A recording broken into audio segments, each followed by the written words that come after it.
За прв пат после децении од нивното отворање ќе стават клуч на врата големите хотелски капацитети, брендови на Охридско-Струшката ривиера.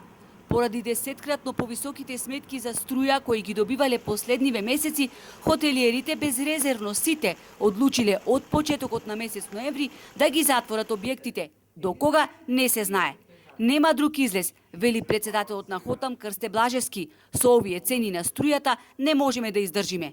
Ако работиме за да ги извадиме парите за струја, ќе мора да ги зголемиме цените. Дури тогаш ќе се прашуваме колку пари е кафето во Охрид. Кога гостите ќе ја чујат цената, ќе им залетне, а ние тоа не го сакаме.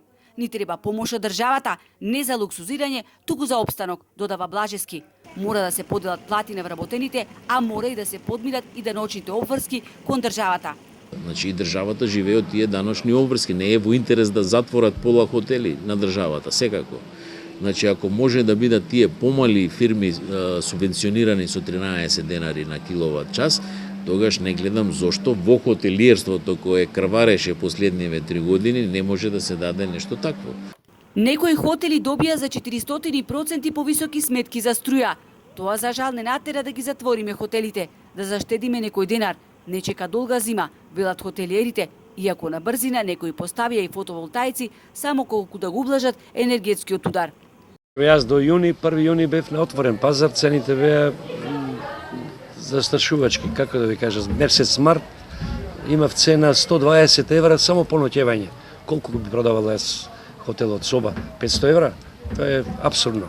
Тогаш бевме на отворен пазар, па се вративме на регулиран пазар, каде беше цената за месец јуни 4,7 денари, а тоа траеше кратко, само месец јуни, па потоа истата цена се зголеми на 13,7 денари.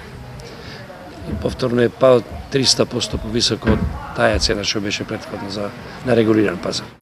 Кога големите хотелски капацитети ќе затворат, дел од вработените, чија бројка не е мала, ќе користат одмори, а дел ќе добијат решенија со кои ќе им се исплатат 70% од платата, велат хотелиерите.